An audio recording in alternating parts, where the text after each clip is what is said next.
Salut à tous, c'est BizBiz. Alors aujourd'hui l'épisode 926 du Zap Image. Comme d'habitude, n'hésitez pas à installer l'application OneFootball pour suivre toute l'actualité du foot. Les liens sont première ligne de description. Donc nous on va commencer comme tous les lundis par les résultats de la journée de Ligue 1. Donc c'était la 10e ce week-end. Donc on peut voir que le PSG, on en avait parlé samedi, donc c'est imposé 4-1 du côté de Nice. On peut voir que Lyon 0 partout contre Dijon. Donc j'ai regardé le match parce que vous savez que je suis abonné à l'équipe de Dijon. Donc on a eu beaucoup de chance Dijon. Mais voilà, Lyon toujours en manque, on peut dire, de finition devant le but. Donc dommage pour eux. Sinon on peut voir que Lille s'est incliné du côté de Toulouse 2-1 et la belle opération c'est pour l'Olympique de Marseille qui s'est imposé hier soir contre Strasbourg 2-0.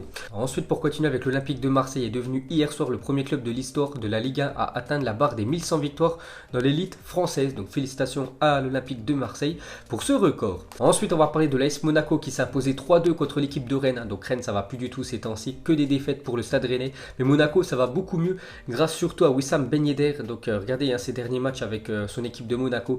À chaque fois, il est décisif. Donc ce week-end, il a inscrit un doublé contre l'équipe du Stade Rennais. Et pour finir avec l'AS Monaco, donc cette saison en Ligue 1 avec leurs deux nouvelles recrues. Donc Islam Slimani, c'est quand même 7 matchs, 5 buts, 6 passes décisives pour l'attaquant algérien, ce qui est plutôt pas mal. Et Wissam Ben Yedder, 8 matchs, 8 buts, duo de choc. C'est vrai que ça fonctionne très bien du côté de l'AS Monaco. Ensuite, on va parler de l'Olympique Lyonnais et du jeune Ryan Cherki est devenu le premier joueur né en 2003 à disputer une rencontre de Ligue 1. Le deuxième a disputé un match parmi les 5 principaux championnats européens. Donc félicitations à Cherki que je parle de temps en temps les gars dans mes vidéos quand l'Olympique Lyonnais joue en Youth League. Il marque souvent ce jeune attaquant. Donc il a été pisté quand même par l'équipe du Real Madrid et l'équipe de Manchester United avant qu'il signe pro avec son club formateur Lyon. Ensuite, une déclaration cette fois-ci de Jean-Michel Aulas, le président de l'Olympique Lyonnais, qui l'a vraiment très mauvaise par rapport à quelques joueurs de Lyon. Donc il a dit: certains me déçoivent, je ne vais pas les citer, ils se reconnaîtront. La saison dernière, ils étaient les meilleurs dans leur club. Aujourd'hui, ils sont l'ombre d'eux-mêmes. Donc surtout, on peut voir une photo de Thiago Mendes. Donc l'année dernière, c'était certainement le meilleur joueur de Lille. Il n'oubliez pas, la saison dernière a terminé deuxième du championnat. Et c'est vrai que cette saison, Thiago Mendes, c'est l'ombre de lui-même. Voilà, c'est Jean-Michel Aulas qui le dit. Il est vraiment très mauvais, on peut dire, avec l'équipe de Lyon. Ensuite, un petit coup d'œil au classement des meilleurs buteurs du championnat français. Donc en première position, Wissam Ben Yedder, déjà 8 buts pour l'international français. En deuxième position, Osimhen et Diallo, voilà, l'attaquant du FC Metz. En troisième position, l'attaquant de Lyon. Et pour finir avec le championnat français, un petit coup d'œil cette fois-ci au classement. Donc le PSG commence à creuser l'écart par rapport au deuxième du championnat. Donc déjà 5 points entre le PSG et Nantes. On peut voir que l'Olympique de Marseille réalise vraiment le très bon coup ce week-end, vu qu'il monte à la 4e position. Donc on peut voir que Lyon est toujours très loin dans ce classement. Ils sont quand même 17e, l'Olympique Lyonnais. Ensuite, on quitte la France, direction l'Angleterre. On va parler de l'énorme choc hier en Première Ligue entre Manchester United et Liverpool. Score final 1 partout. Donc Rashford buteur pour United. Heureusement que Lallana a marqué pour Liverpool dans les dernières minutes. Sinon, Liverpool aurait concédé sa première défaite de la saison. Donc ils prennent quand même un point. Donc l'équipe des Reds, donc Adam Lallana n'avait plus marqué depuis mai 2017. Ça fait plus de 2 ans et demi quasiment qu'il n'avait pas marqué. Et heureusement qu'il a été buteur hier parce qu'il permet à son équipe de Liverpool de prendre un point du côté de Manchester. Ensuite, pour continuer avec Liverpool, donc ils ont perdu leurs 2 premiers points en championnat cette saison parce que c'était 8 matchs, 8 victoires. Bon, après c'est juste un match nul, c'est un petit accro on peut dire, mais il faut faire attention pour l'équipe des Reds. Et pour finir sur cette rencontre, on peut voir que José Mourinho a assisté à Manchester United Liverpool. Donc c'est la première fois que l'ancien entraîneur de Manchester United est revenu voir son équipe jouer un match. Ensuite, les gars, on va parler de l'équipe qui a fait la bonne opération après le match nul de Liverpool. C'est Manchester City, eux qui se déplaçaient du côté de Crystal Palace. Une équipe souvent qui pose des problèmes au gros du championnat anglais. Mais cette fois-ci, City s'est imposé 2-0. Gabriel Jesus et David Silva ont été buteurs. Et pour revenir sur le buteur brésilien, donc Gabriel Jesus est le 3e joueur brésilien à avoir inscrit au moins 30 buts en Première Ligue après Roberto Firmino, 51 buts déjà pour l'attaquant de Liverpool, et Philippe Coutinho qui a renté un but. Ensuite, cette fois-ci, on va parler de l'équipe vraiment qui est en crise en Angleterre. C'est Tottenham qui joue contre Watford. N'oubliez pas que Watford, il y a quelques semaines, ils en avaient pris 8 du côté de Manchester City, 8-0.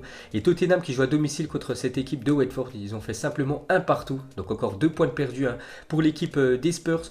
Donc Tottenham n'a remporté que 3 matchs cette saison, toutes compétitions confondues. Donc Tottenham sont 7e de Première Ligue après 9 journées. Donc 3 victoires, 4 matchs nuls, 5 défaites. Donc Pochettino, si ça continue comme ça, il va se faire licencié. Et pour finir avec les rencontres du championnat anglais, on va terminer avec Chelsea qui joue contre Newcastle. Donc victoire des Blues, seulement 1-0, mais ça donne quand même 3 points à la fin du match. Donc c'est le défenseur gauche espagnol Marcos Alonso qui a marqué l'unique but de la rencontre. Et pour finir avec cette PL, un petit coup d'œil au classement. Donc Liverpool première position, City deuxième position. Donc on peut voir qu'ils ils ont rattrapé un peu leur retard. Hein, City, bon, ils sont quand même à 6 points derrière l'équipe de Liverpool. Donc on peut voir Leicester, hein, l'équipe surprise en troisième position. Et Chelsea quatrième position. Donc Arsenal, on n'a pas parlé parce qu'ils jouent ce soir contre l'équipe de Sheffield. Donc si les Gunners gagnent ce soir, ils pourraient monter à la troisième place de ce classement. Et pour finir avec ce championnat anglais, on va juste souhaiter aujourd'hui l'anniversaire de Claudio Ranieri qui fête aujourd'hui ses 67 ans. Pour l'ancien entraîneur de Monaco et surtout de l'équipe de Leicester. Donc l'homme à la tête d'un des plus gros exploits de l'histoire du football du 21e siècle. N'oubliez pas que je crois que c'était il y a 3 ou 4 ans. Donc avec son équipe de Leicester, ils avaient gagné la première ligue devant les plus grosses équipes anglaises. C'est quand même incroyable ce qu'il a réalisé, Claudio Ranieri.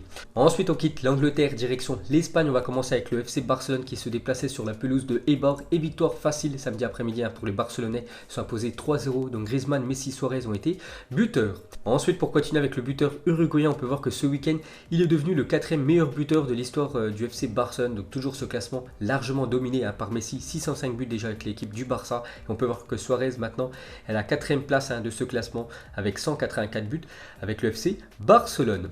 Ensuite les gars, on va parler de Antoine Griezmann, est le joueur le plus décisif de ce début de saison de la Liga. Donc félicitations Antoine Griezmann, donc impliqué dans 7 buts, donc 4 buts et 3 passes décisives en 8 matchs. Donc ultra efficace Antoine Griezmann. Pour l'instant c'est lui qui a les meilleurs stats dans le championnat espagnol. Ensuite c'est la première fois que Messi, Suarez et Griezmann marquent dans le même match sous les mêmes couleurs, parce qu'ils ont déjà marqué ces trois-là pour d'un même match quand Griezmann jouait du côté de l'Atlético Madrid.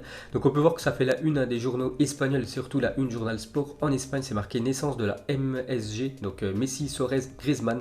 Donc le nouveau trident formé par Messi, Suarez et Griezmann commence à offrir un excellent rendement sur les 277 minutes jouées ensemble. Ils ont marqué 5 buts et se sont donné 3 passes décisives, donc plutôt pas mal ce trio d'attaque du FC Barcelone.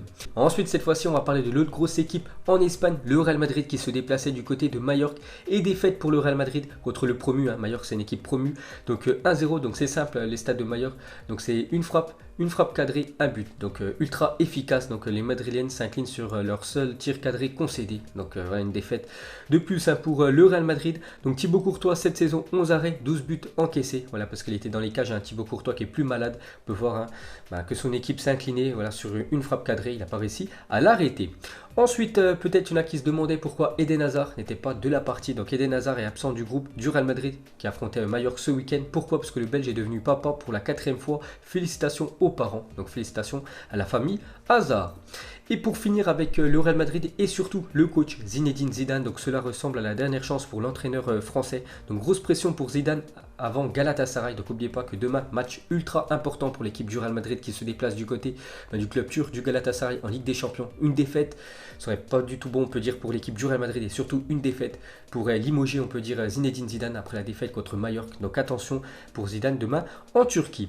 Et pour finir avec le championnat espagnol, on va terminer avec l'Atlético Madrid qui avance plus du tout eux aussi. Donc un partout contre l'équipe de Valence. Donc Costa et Parejo ont été buteurs dans cette rencontre. Et une autre mauvaise nouvelle pour l'équipe de l'Atlético qui a perdu sur blessure. Raúl Félix souffre d'une entorse du ligament externe de la cheville droite. Donc le Portugais pourrait être forfait environ 3 semaines.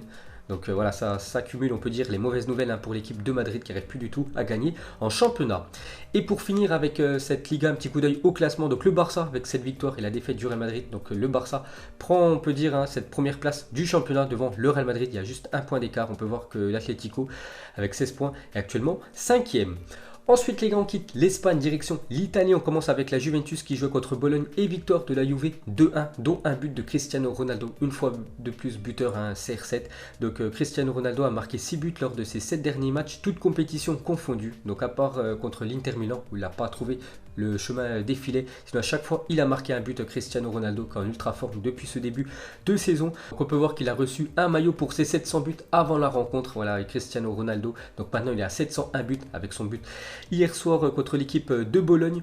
Ensuite on continue avec lui, donc il a été élu le meilleur joueur sur la pelouse d'après le journal La Gazzetta en Italie. Donc le Portugais a été tonique, prêt et méchant. Donc Pjanic bénéficie d'un 7,5 sur 10 et Buffon qui a sauvé l'équipe de la Juventus pour ceux qui ont regardé le match avec quelques arrêts très déterminants. Donc lui a eu 7 sur 10. Donc le point noir se nomme Sami Khedira, l'Allemand a réalisé un mauvais match. Donc voilà le débrief de ce match contre Bologne. Ensuite pour revenir sur Cristiano Ronaldo cette saison, donc 13 matchs, 12 buts, 3 passes décisives, toutes compétitions confondues. C'est très très bien, bien sûr, hein, il a appliqué sur chaque match, 8 fois quand même homme du match hein, sur 13 matchs disputés, Cristiano Ronaldo. Et pour terminer avec lui, hein, donc avant ses 30 ans avec l'équipe du Portugal, c'était 52 buts en 118 matchs, ce qui est plutôt pas mal, ça fait un but tous les deux matchs.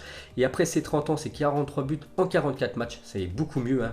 Plus voilà, il avance en âge et plus il est fort, Cristiano Ronaldo, d'après ses stats, hein, donc ça fait quasiment un ratio de 1 but par match. Ensuite, on continue avec une autre belle rencontre en Italie. En plus, un match spectaculaire parce qu'il y a eu beaucoup de buts. Donc, c'est l'équipe qui talonne la Juventus au classement. C'est l'Inter Milan qui se déplaçait du côté de Sassuolo. Et victoire 4-3 de l'Inter Milan. Il y a eu 7 buts quand même de la rencontre. On peut voir que Romelu Lukaku a inscrit un doublé. Donc, sur ces deux derniers matchs, c'est quand même 4 buts pour l'international belge.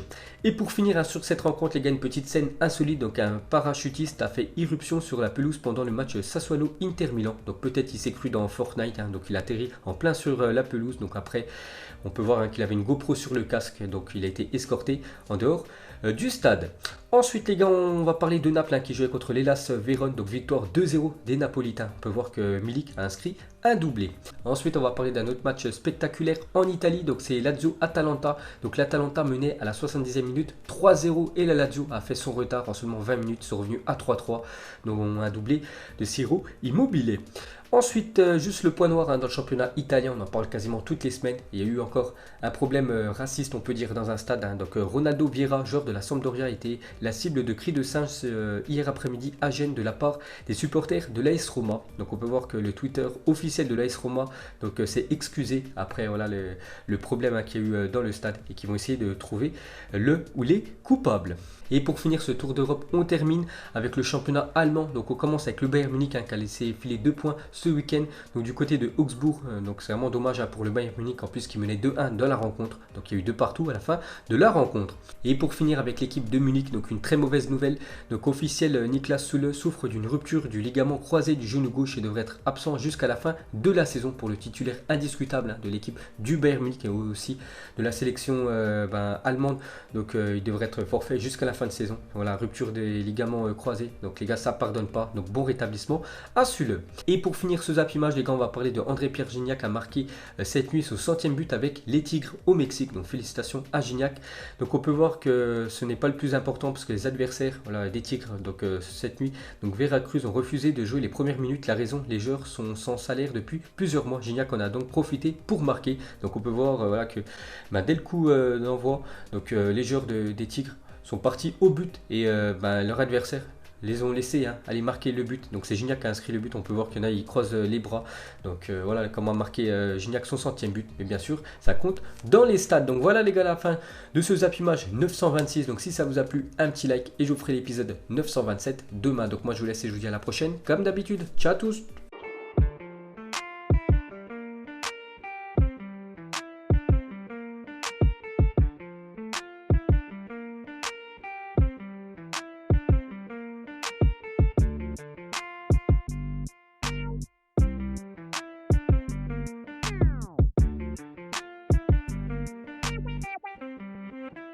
Non-formidable.